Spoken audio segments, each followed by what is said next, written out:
नमस्कार दोस्तों। आज हम इस वीडियो में ट्रांसफार्मर की कुछ इंपॉर्टेंट ऑब्जेक्टिव क्वेश्चन के बारे में डिटेल में डिस्कशन करेंगे। और अगर आपको वीडियो अच्छा लगता है तो सब्सक्राइब जरूर कीजिएगा। तो आज का पहला क्वेश्चन हम शुरू करते हैं। देखो पहला क्वेश्चन क्या है।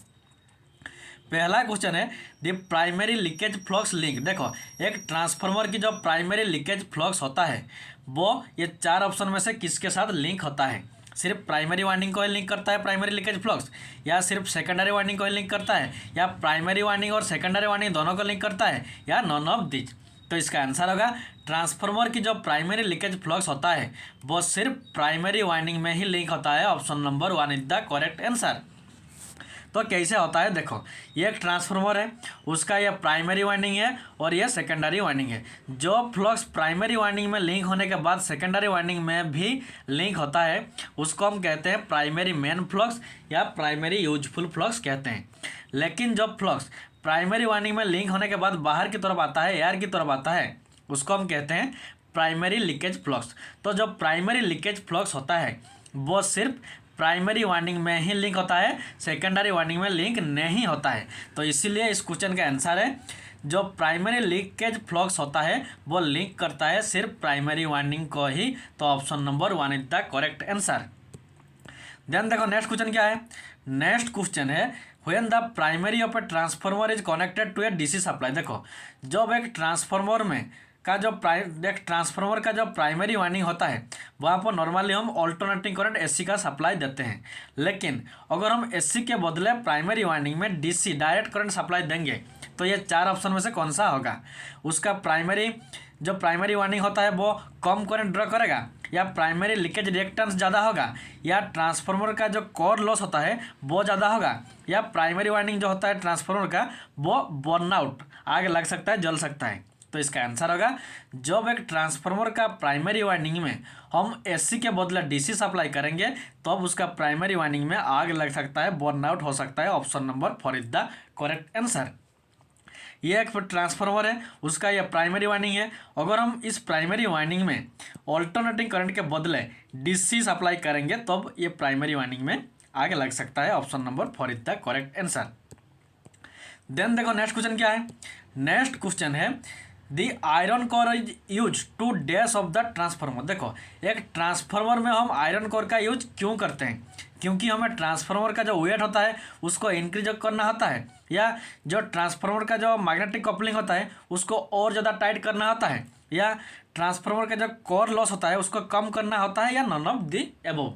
तो इसका आंसर होगा ट्रांसफार्मर में हम आयरन कोर इसलिए यूज करते हैं क्योंकि हमें जो ट्रांसफार्मर का जो कोर होता है उसका मैग्नेटिक कपलिंग को हमें और ज़्यादा टाइट करना होता है। Option number 2 is the correct answer. तो ये मैग्नेटिक कपलिंग क्या होता है देखो, ये ट्रांसफार्मर है, एक ट्रांसफार्मर में मैग्नेटिक कपलिंग उतना टाइट होगा, ज़्यादा टाइट होगा जब हम उस ट्रांसफार्मर का जो मेन फ्लक्स या यूजफुल फ्लक्स होता है वो ज़्यादा होगा और लीकेज फ्लक्स कम होगा। जितना ज़्यादा मेन फ्लक्स होगा उतना कम लीकेज फ्लक्स होगा, और उतना ही ज़्यादा मैग्नेटिक टाइट होगा, मैग्नेटिक कपलिंग उतना ज़्यादा टाइट होगा। तो जब हमें मेन फ्लक्स ज़्यादा करना होगा और लीकेज फ्लक्स कम करना होगा तो हम क्या करेंगे, आयरन कोर का यूज करते हैं ट्रांसफार्मर में, क्योंकि हमें और ज़्यादा टाइट करना होता है मैग्नेटिक कपलिंग को। इसलिए इस क्वेश्चन का answer option number 2 is the correct answer. Then देखो नेक्स्ट क्वेश्चन क्या है।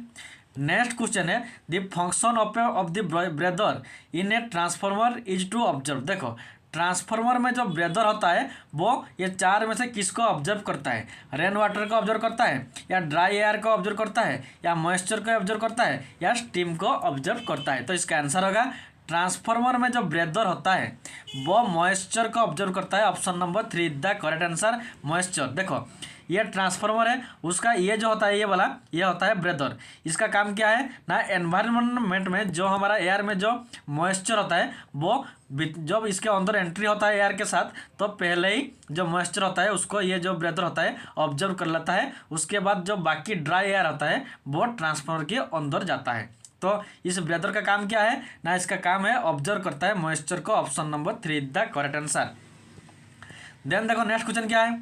नेक्स्ट क्वेश्चन है if the supply frequency of a transformer is reduced then iron loss will भी क्या होगा। देखो जब एक ट्रांसफार्मर का जो फ्रीक्वेंसी सप्लाई फ्रीक्वेंसी होता है वो कम होता है तब आयरन लॉस क्या होगा। आयरन लॉस भी कम होगा या आयरन लॉस ज़्यादा होगा या जितना था उतना ही रहेगा या बहुत ज़्यादा होगा। तो इसका आंसर होगा जब एक ट्रांसफार्मर का जो सप्लाई फ्रीक्वेंसी वो कम होता है तब आयरन लॉस भी कम होता है। Option number 1 is the correct answer. तो कैसे होता है देखो जो आयरन लॉस होता है वो हिस्टेरिस लॉस और एडी करंट लॉस, ये दोनों लॉस को मिलाकर आयरन लॉस होता है। तो देखो ये जो हिस्टेरिस लॉस है यहाँ पर भी फ्रीक्वेंसी डायरेक्टली प्रोपोर्शनल है और जो एडी करंट लॉस है यहाँ पर भी फ्रीक्वेंसी स्क्वायर के साथ डायरेक्टली प्रोपोर्शनल है। अगर फ्रीक्वेंसी ज़्यादा होगा तो हिस्टेरिस लॉस भी ज़्यादा होगा और एडी करंट लॉस भी ज़्यादा होगा। तो टोटल में क्या होगा ना, आयरन लॉस भी ज़्यादा होगा। तो फ्रीक्वेंसी ज़्यादा होगा तो आयरन लॉस ज़्यादा होगा और फ्रीक्वेंसी कम होगा तो आयरन लॉस कम होगा। तो क्वेश्चन में क्या है, क्वेश्चन में है सप्लाई फ्रीक्वेंसी कम हो रहा है तो इसलिए आयरन लॉस भी कम हो रहा होगा। Option number 1 is the correct answer. Then देखो नेक्स्ट क्वेश्चन क्या है, नेक्स्ट क्वेश्चन है the no load current of a transformer in terms of full load current is क्या डैश। देखो एक ट्रांसफार्मर का जो नो लोड करंट होता है और फुल लोड करंट का कितना परसेंट होता है, ट्रांसफार्मर का no load current full load current का कितना परसेंट होता है, 5 से 8% होता है या 4 से 7% होता है या 1 से लेकर 5% होता है या 1 से लेकर 3% होता है। तो इसका आंसर होगा ट्रांसफार्मर का जो नो लोड करंट होता है वो फुल लोड करंट का सिर्फ 1 से लेकर 3% होता है। Option number 4 is the correct answer. Means जब एक ट्रांसफार्मर की मान लो ये ट्रांसफार्मर है उसका यह प्राइमरी वाइंडिंग और ये सेकेंडरी वाइंडिंग में जो लोड देते हैं, मान लो ये ट्रांसफार्मर का जो कैपेसिटी है उतना लोड हम सेकेंडरी में देंगे तो वो फुल लोड होगा। तो उस कंडीशन में प्राइमरी वाइंडिंग में जितना करंट होगा उसको हम फुल लोड करंट कहेंगे और जब सेकेंडरी में कोई भी लोड नहीं होगा उसको नो लोड कहेंगे। तो नो लोड कंडीशन में जितना करंट होगा उसको हम नो लोड करंट कहेंगे। तो ये जो नो लोड करंट होता है वो फुल लोड करंट का सिर्फ 1 से लेकर 3% ही होता है। Option number 4 is the correct answer. Then the next question देखो, नेक्स्ट क्वेश्चन है the practical form of current transformer is dash. देखो जो सिटी होता है करंट ट्रांसफार्मर जिसको हम शॉर्ट में कहते हैं सिटी, उसको हम ये वोल्ट मीटर उसका प्रैक्टिकल फॉर्म होता है या क्लिपर मीटर उसका प्रैक्टिकल फॉर्म होता है या ओम मीटर होता है या पोटेंशियोमीटर होता है। तो इसका आंसर होगा जो सिटी जो करंट ट्रांसफार्मर होता है उसका प्रैक्टिकल फॉर्म क्या होता है, clip on meter. Option number 2 is the correct answer. क्योंकि जो सिटी होता है इसका काम क्या होता है ना, ये मेजर करता है high amount of high current को मेजर करता है, हाई करंट को जो सिटी होता है वो मेजर करता है। तो देखो ये हमारा एक क्लिप ऑन मीटर का फिगर है, इसमें ये जो वायर है इसके थ्रू करंट फ्लो हो रहा है और इसको ये क्लिप ऑन मीटर क्या कर रहा है ना, मेजर कर रहा है। इसके अंदर क्या है ना, सिटी है, करंट ट्रांसफार्मर सिटी है, ये हाई अमाउंट ऑफ करंट को मेजर कर रहा है। तो ऐसे ही जो पीटी होता है पोटेंशियल ट्रांसफार्मर होता है वो हाई अमाउंट ऑफ वोल्टेज को मेजर करता है। सिटी और पीटी ये दोनों को हम क्या कहते हैं, इंस्ट्रूमेंट ट्रांसफार्मर कहते हैं। Very very important, instrument transformer क्या होता है ना, सिटी जो करंट ट्रांसफर होता है और एक पीटी जो पोटेंशियल ट्रांसफार्मर होता है। तो इस क्वेश्चन का आंसर क्या है, सिटी करंट ट्रांसफार्मर का प्रैक्टिकल फॉर्म होता है clip on meter. Option number 2 is the correct answer.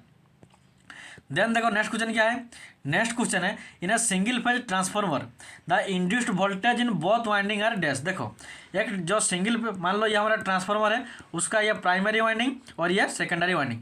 तो द प्राइमरी वाइंडिंग का इंड्यूस्ड वोल्टेज और सेकेंडरी वाइंडिंग का इंड्यूस्ड वोल्टेज दोनों के बीच में रिलेशन क्या है, दोनों आपस में इन फेज में होते हैं या दोनों आउट ऑफ फेज में होते हैं या दोनों 180 डिग्री होते हैं या 90 डिग्री होते हैं। तो इसका आंसर होगा एक सिंगल फेज ट्रांसफार्मर का प्राइमरी वाइंडिंग का वोल्टेज और सेकेंडरी वाइंडिंग का वोल्टेज दोनों आपस में क्या होते हैं ना, 180 डिग्री होते हैं। Option number 3 is the correct answer. ये जो फिगर देखो ये वाला फिगर, इसका जो V1 होता है ये वाला, ये होता है प्राइमरी वोल्टेज और सेकेंडरी वोल्टेज इधर होता है। तो ये स्ट्रेट लाइन होता है, स्ट्रेट लाइन मीन्स कितना डिग्री होता है 180 डिग्री। इसीलिए एक सिंगल फेज ट्रांसफार्मर का जो इनपुट वोल्टेज और आउटपुट वोल्टेज दोनों क्या होते हैं आपस में 180 डिग्री होता है। Option number 3 is the correct answer.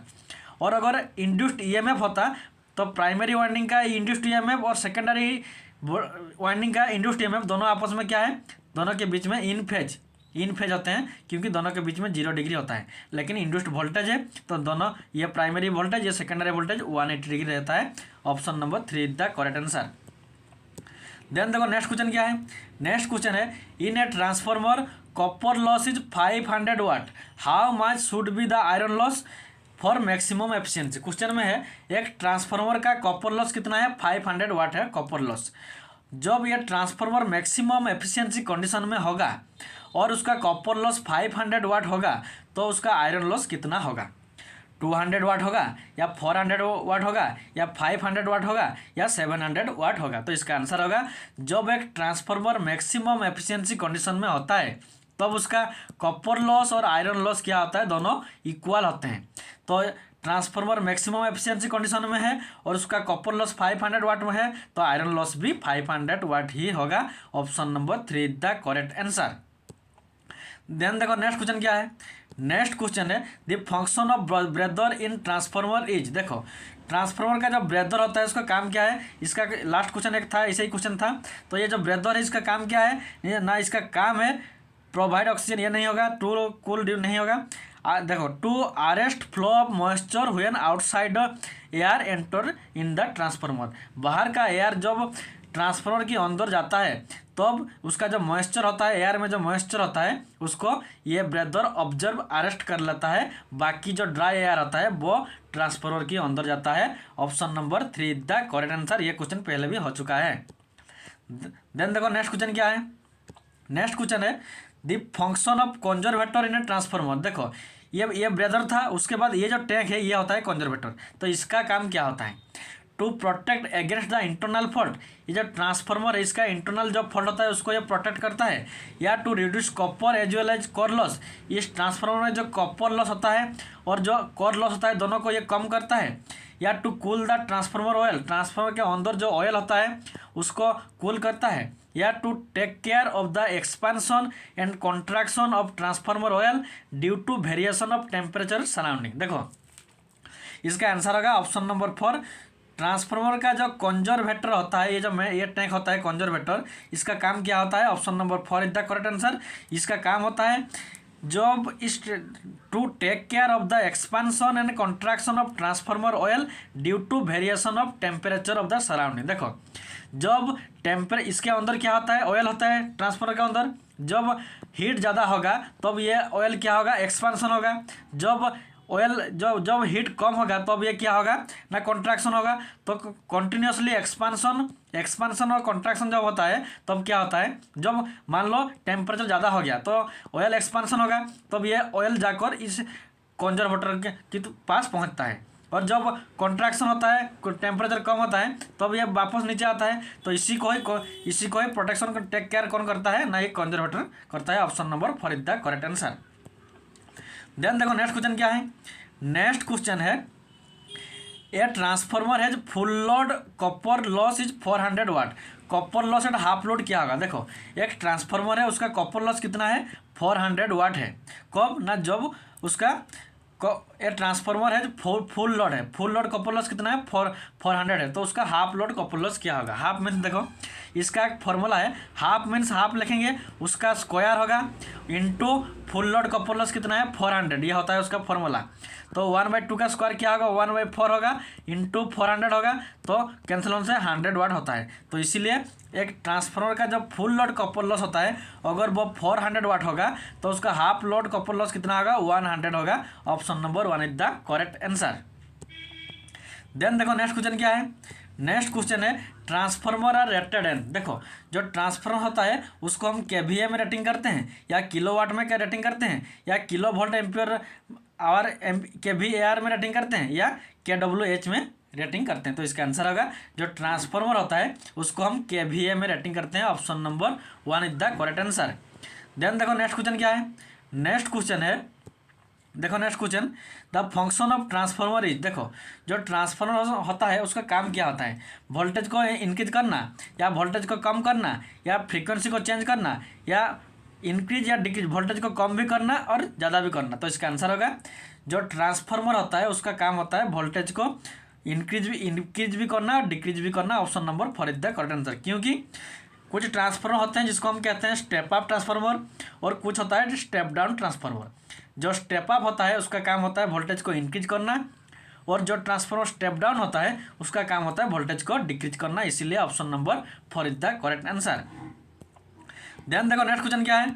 Next question है generally a transformer has the efficiency of. देखो एक ट्रांसफार्मर का एफिशिएंसी कितना होता है, 40% होता है या 60% होता है या 80% होता है या 97% होता है। तो इसका आंसर होगा जो ट्रांसफार्मर होता है उसका एफिशिएंसी सबसे ज़्यादा होता है, एफिशिएंसी लगभग 97% होता है। Option number 4 is the correct answer. तो ये एफिशिएंसी क्या होता है, ट्रांसफार्मर का लॉस जितना कम होगा उतना ही ज़्यादा एफिशिएंसी होगा। मीन्स एफिशिएंसी ज़्यादा होने के लिए लॉस कम होता है। तो इसीलिए जो ट्रांसफार्मर होता है उसमें लॉस बहुत कम होता है, क्योंकि उसका कोई रोटेटिंग पार्ट नहीं है, घूमने वाला कोई चीज़ नहीं होता है, वो एक स्टेशनरी पार्ट है। तो इसीलिए उसका लॉसेस कम होता है, तो ऑटोमेटिकली एफिशिएंसी ज़्यादा होता है। तो इसीलिए ट्रांसफार्मर का एफिशिएंसी सबसे ज़्यादा होता है 97%। Option number 4 is the correct answer. Then आज के लिए इतना ही। Thanks for watching.